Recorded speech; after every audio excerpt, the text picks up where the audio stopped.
ao programa Descomplicando a Gestão. Olá a todos os internautas que estão nos assistindo agora. Eu sou Rose Longo e tenho o prazer de apresentá-los a Marta Gabriel, especialista em marketing digital, e hoje nós vamos conversar sobre inovação e criatividade no mundo corporativo. Olá Marta, é um prazer tê-la conosco em nosso programa. Obrigada, é um prazer enorme estar aqui com você, Rose. A Marta é doutora, PhD, autora de 5 livros, inclusive o best-seller Marketing na Era Digital. Ela é palestrante internacional com mais de 50 palestras no exterior e participou de 4 TEDx. Marta, antes até de continuar a falar sobre você, o que é o TEDx? Então, o TEDx é bem bacana, existe um evento no exterior chamado TED, que ele sempre traz, há mais de 20 anos, que ele traz pessoas que escrevem livros, ou cientistas, ou artistas, para fazer uma palestra de 20 minutos. Tem modelo de 5 e de 20 minutos. E esse modelo foi replicado ao redor do mundo com esse X, que é o Independent TED, né, que é o TEDx. Então, até uma dica para quem está assistindo, existe no ar, se você entrar no site ted.com, o TEDx também tem lá, vários vídeos em todas as áreas do conhecimento, na área de saúde, de educação, de criatividade, de cérebro, ou seja, é uma delícia. Então fica a dica aqui para as pessoas acessarem lá. Obrigada, Marta. A Marta ela é reconhecida como uma das 50 profissionais mais inovadoras do mundo digital brasileiro pela Proxima 2012 e está entre os top 50 marketing bloggers mais influentes do mundo. Ela é engenheira, pós-graduada em marketing design, mestre e PhD em artes. Ela também é coordenadora e professora do MBA da HSM Educação. Gostaríamos de ter a participação de todos vocês e, para isso, enviem suas perguntas e dúvidas através do nosso e-mail descomplicandoagestão@transcar.com.br. Marta, nós temos agora a oportunidade de conversar um pouco, tem várias coisas que eu gostaria de saber de você, mas antes de mais nada eu queria te perguntar se você pode explicar para os nossos internautas o que é marketing digital. Legal. Então, a gente tem marketing, na realidade, marketing é a atividade humana para atender necessidades e desejos pelo processo de troca. E quando a gente fala de digital, é a gente incluir no processo de marketing as plataformas digitais. Então, todo mundo sabe que do ano 2000 para cá, a gente começa a ter uma aceleração de plataformas digitais por causa da banda larga. Então, em 2002 começam a ter as redes sociais como Friendster, 2003 Orkut, LinkedIn, 2004 Facebook, e aí vai. É Twitter, 2006, e aí a gente chega no cenário que a gente está hoje. Então, a mobilidade também, a banda larga móvel começa em 2006 e aqui no Brasil alavanca em 2011. Então, o marketing digital é utilizar essas plataformas para complementar o que a gente já fazia no marketing, que é atender necessidades e desejos de pessoas. Marta, organizações do ramo da saúde podem se beneficiar dessa prática? Não só podem, como devem, né? As pessoas estão cada vez mais digitais, as pessoas se comportam de maneira diferente. Então, além das plataformas digitais trazerem oportunidades na área de comunicação, para se comunicar com o paciente, com o médico, mesmo para a gestão, a gente tem a mudança de comportamento. Essas plataformas também afetam a saúde das pessoas, tanto para o bem quanto para o mal, que tem pessoas que ficam viciadas. A gente tem N casos reportados, principalmente na Coreia, que é um dos países que teve o 4G e a banda larga mais rápida para mobile, então maior penetração, tem muito caso de vício lá, e também para você dar apoio para médico na área de saúde. Então, essas plataformas digitais, elas ajudam não só no marketing, mas elas ajudam também em todas as outras áreas que você possa imaginar na área de saúde e da gestão. Tem até um exemplo bacana, que é do Watson, da IBM. Não sei se vocês já ouviram falar que o Watson, num programa nos Estados Unidos desses de pergunta e resposta, o Jeopardy, ele bateu os 2 melhores jogadores. O Watson é um computador, né? Um computador com inteligência artificial da IBM. E agora o Watson está sendo usado para dar suporte para os médicos no tratamento de várias doenças. Então, tem muita coisa bacana que pode ser usada nessa área. Que interessante, que interessante. Marta, hoje nós vamos conversar sobre inovação e criatividade no mundo dos negócios. O que é inovação? A inovação, ela está sempre relacionada com produto ou tecnologia? Então, muito legal. A inovação é tornar novo, mas agregando valor para o mercado. E isso é bem legal, porque quando a gente pensa em criatividade, a criatividade é a primeira parte que dá o start no processo de inovação, mas a criatividade sozinha, se ela não agregar valor para o mercado, não trouxer algo que acrescente valor para as pessoas, ela não é inovação. Então, inovação é esse processo e ela está associada à pergunta que você fez, inovação... produtos, isso. Se ela está sempre relacionada a produto ou tecnologia. Ótimo. Essa pergunta é excelente. Por quê? Muitas pessoas pensam que inovação é produto e tecnologia apenas. E, na realidade, a principal área de inovação acaba sendo processos. Muitas vezes o que a gente precisa inovar nas empresas são os processos para que as coisas aconteçam. Eu vou dar um exemplo disso, FedEx. FedEx faz uma coisa que sempre foi feita na história da humanidade, que é levar coisas de um lugar para o outro, entregar coisas de um lugar para o outro. Quando eles disseram que iam entregar coisas em 24 horas em qualquer lugar do planeta, todo mundo achava que eles eram loucos. Só que o que eles fizeram de diferente para conseguir entregar coisas de um lugar para o outro? Processos distintos que mudaram o que eles faziam, né? Então, pensar em produto, pensar em tecnologia, pensar em processo, pensar em mercado. A gente tem trocentas maneiras de inovar e não apenas pensando em produto e tecnologia. Marta, inovação é diferente de invenção?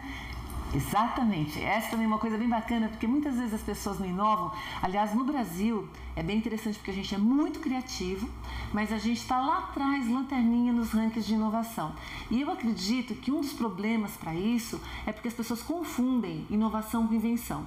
A invenção, ela está sempre relacionada com você ter rupturas, realmente você fazer algo que não existia antes, está relacionado com coisas que transformam a humanidade, por exemplo, o avião, a geladeira, mesmo o smartphone, coisas que trazem um degrau grande que a gente sobe. A inovação não. A inovação, ela pode ser incremental, em vez de ser disruptiva, que nem a invenção, de aos pouquinhos ir melhorando a vida da gente. Pequenas coisas que você pode fazer no dia a dia. Se a gente pensar, por exemplo, na geladeira, quantas inovações que a gente teve na geladeira para chegar no que ela está aqui hoje. Os carros, né? O carro hoje, ele várias inovações incrementais para o que ele está aqui agora. Então, pensar o que você pode melhorar, pouquinho que seja, nos seus processos, nos seus produtos, na sua empresa, isso, e que agregue valor para o seu público, porque quem realmente vai determinar o que é inovação é o público, isso é que é bacana, que é o processo de inovação. Então, a inovação pode ser incremental, que é isso que a gente está falando, e quando ela é disruptiva, aí sim ela é uma invenção, que aí precisa de engenheiro, precisa de laboratório, pesquisa e desenvolvimento, mas a inovação incremental qualquer um pode fazer no dia a dia, na sua própria casa. É bom quando você fala isso, Marta, porque eu percebo isso constantemente, ou lidando com alunos, ou lidando com empresas, esse mito da inovação de ser algo absolutamente estratosférico e que nós nunca vamos conseguir fazer porque nós não temos o grupo adequado, a cultura adequada, as pessoas disponíveis, as competências instaladas para inovar. Isso mesmo. E quando a gente pensa na inovação incremental, no pouco a pouco, na melhoria do processo, na melhoria do modo de gestão. Exatamente. Aí a gente consegue transformar as organizações. Muita coisa, exatamente, no dia a dia. Muito bom. Marta, na ótica da gestão do conhecimento, a inovação e a criatividade fazem parte de um processo muito claro. Em geral, na gestão do conhecimento, a gente reconhece a inovação como resultante do processo criativo, como conhecimento novo criado. Isso mesmo. E a criatividade como uma competência. Isso, exatamente. Que pode ser, que precisa ser atribuída. Isso né? E colocada dentro, criar o ambiente corporativo para que a inovação ocorra e que o processo criativo aconteça. No entanto, muitas pessoas ainda acreditam que criatividade é um dom divino. Nossa. Que as pessoas não têm. O que você pensa disso? Então, na realidade, a gente Todo mundo nasce com criatividade, da mesma forma que a gente nasce com habilidade para aprender matemática. Todo mundo, toda pessoa normal, consegue aprender matemática. Eventualmente, ninguém vai ser Einstein, né? Então, existe variação nesse talento. A criatividade é igual. O Abraham Maslow, que é o que faz a pirâmide de Maslow, né, que fez a pirâmide de Maslow, ele falava que o homem criativo não é aquele homem ao qual a gente acrescenta algo, é aquele homem do qual a gente não tirou nada, ele nasceu criativo. O problema é que ao longo do nosso crescimento, ao longo da nossa evolução, a gente começa a ter vários fatores que vão inibindo a criatividade. Primeiro começa com conhecimento e julgamento. Quando a gente conhece algo, a gente para de pensar sobre aquele algo. Então, por exemplo, se eu sei que isso é uma cadeira, eu simplesmente não penso mais sobre o que mais aquilo pode ser. Então, uma cadeira pode ser uma estante, ela pode virar uma mesa, ela pode virar um banquinho, ela pode virar um objeto de decoração. Uma cadeira pode ser um monte de coisas, mas a partir da hora que eu rotulei como cadeira e julguei como cadeira, eu não penso mais no processo criativo. Então, conforme a gente vai crescendo, adquirindo conhecimento e julgando as coisas, a gente vai diminuindo o processo de criatividade. Além disso, eu brinco que tem 4 fatores que são, a gente tem os 4 P's de marketing, né? E tem os 4 P's que são os inibidores da criatividade, que é pai, patrão, padre e professor. Por quê? E pior é que eu sou 3 deles, né? Só não sou padre. Porque todos esses, pai, por exemplo, né? Existem pais maravilhosos que incentivam a criatividade do filho, mas a maior parte dos pais, a gente ensina os filhos é assim ou assado. Quando você fala que é assim ou assado, a criança para de pensar nas várias outras possibilidades. A mesma coisa com o professor, tem professores maravilhosos que eu tive, que incentivam o seu pensar, mas se a outra pessoa vem te dar a resposta, é assim ou assado, inibe. Então, por causa dessa nossa maneira de estudar, crescer e parar de fazer as experimentações, fazem com que a gente, na realidade, acabe sendo menos criativo do que o que a gente deveria ser. É interessante também falar uma coisa, Rose, que são estudos que foram feitos com gêmeos para mostrar como a criatividade está associada ao ambiente e ao fomento da criatividade. Quando você pega gêmeos que foram separados no nascimento, é estudado que eles foram criados em lugares distintos, a inteligência é 90% igual, depende da genética. Agora, a criatividade é só 50%. Então, se o ambiente for criativo, você vai desenvolvendo a criatividade cada vez mais ao longo da vida. Por isso que quem é filho de artista acaba sendo mais criativo. Por isso que as pessoas que fazem estão em ambientes que fomentam a criatividade, são mais criativas. E aí entra a cultura corporativa que você falou. Culturas corporativas que fomentam a criatividade geram indivíduos criativos. E os indivíduos criativos geram empresas criativas. É interessante, Marta, o que você está falando, porque quando nós começamos a pensar no próprio conceito de criatividade, você começa a entrar diretamente no fator que você usou do julgamento. O conhecimento mais o julgamento. A Ruth Noller, ela foi, né, já faleceu, uma psicóloga norte-americana, e ela pertencia a uma instituição da University of Buffalo, em Nova York, que era um era uma fundação de estudos de criatividade. E ela dizia, e era muito interessante porque ela usava uma expressão matemática para definir criatividade. E ela dizia assim, que a criatividade é uma função atitudinal do conhecimento, da imaginação e da avaliação. E ela dizia assim que as pessoas em geral diziam que a criança é mais criativa do que o adulto, porque crianças são criativas, crianças estão abertas e têm menos crítica e avaliação. Elas avaliam menos, elas julgam menos, portanto, elas estão mais abertas à criatividade. E aí ela contrapõe isso dizendo assim, no entanto, o adulto tem mais conhecimento. Isso. Né? O que a criança tem mais que o adulto é a imaginação. Isso. Mas o adulto tem mais conhecimento e mais capacidade avaliativa. Sim. E a capacidade avaliativa bloqueia o potencial criativo do adulto. É isso mesmo. Não é? Então é interessante porque aí você passa a não se perceber em condições de criar. Exatamente. Em condições de criar. E isso é uma pena. Eu gosto muito do trabalho do Sir Ken Robinson. Ele também é uma das referências hoje no mundo. Tem um TED dele, aliás. Assista um TED dele que ele fala por que as escolas matam a criatividade, né? E ele fala exatamente isso, que a criança, ela não julga. Então, a criança, ela acredita, tanto que um exemplo que ele dá, que é muito bonitinho, que ele fala assim, que tem uma professora numa sala de crianças fazendo desenho livre, crianças com 4, 5 anos, e aí uma professora pergunta para uma menininha o que ela está desenhando. E ela responde assim, eu estou desenhando Deus. Aí a professora fala assim, mas ninguém sabe como Deus é. Aí a criança fala assim, daqui 5 minutos a senhora vai saber. Então, a criança, ela tem resposta para tudo. E a gente vai crescendo, a gente vai julgando e tirando isso da gente. Agora, o que ele fala, que eu acho muito legal, ele fala que nossa época mais criativa é quando a gente está adulto.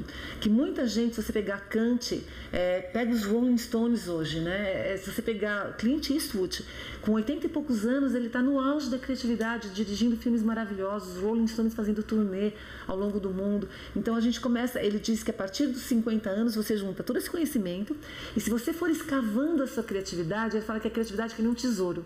Cada um tem o seu e você tem que continuar escavando aquilo ao longo da vida. Se você inibir, você fica com aquilo congelado e você não consegue desenvolver. Então, é uma responsabilidade nossa, né, tanto quanto das empresas, do ambiente corporativo, de ir atrás do que faz a gente mais criativo ou não. E também uma coisa legal de a gente falar, Rose, é que tem muito estereótipo na criatividade. Então, meu doutorado é em artes, eu faço trabalho de artes, eu sou engenheira por um outro lado, e o que eu vejo é que como em alguns lugares funciona você ter puff, coisas coloridas, o ambiente aberto, todo mundo acha que isso é a única fórmula para a criatividade. E eu acho engraçado porque assim, eu me julgo uma pessoa criativa, eu tenho prêmio pela Bienal de Florença e para mim, eu odeio puff. Para mim, se você chegar num lugar e me colocar em puff, eu não vou criar, você inibiu minha criatividade. Se você começar a falar para eu falar de coisas que foram experiências sexuais, que algumas empresas fazem isso para te desbloquear, vai me bloquear, mas não é uma coisa que eu me sinto confortável de falar com 50 outras pessoas. Tá tudo colorido, não faz diferença para mim, eu crio no computador. Então isso é legal para a gente pensar o que desbloqueia a sua criatividade, o que te faz sentir no seu auge de desenvolvimento e experimentação das coisas. Isso que é legal. Marta, é muito interessante porque o antigo ILACE que existia no Brasil e agora meio que acabou, o Instituto Latino-Americano de Criatividade e Estratégia, ele trabalhava com algumas posturas,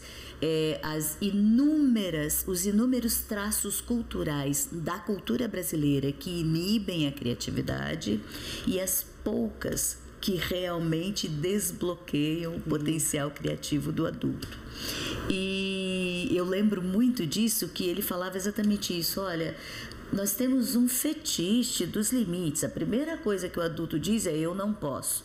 Não importa qual é o desafio, ele antes de pensar que é possível, ele já diz não. Isso. Né? Nós somos condicionados a ver dificuldades em vez de oportunidades.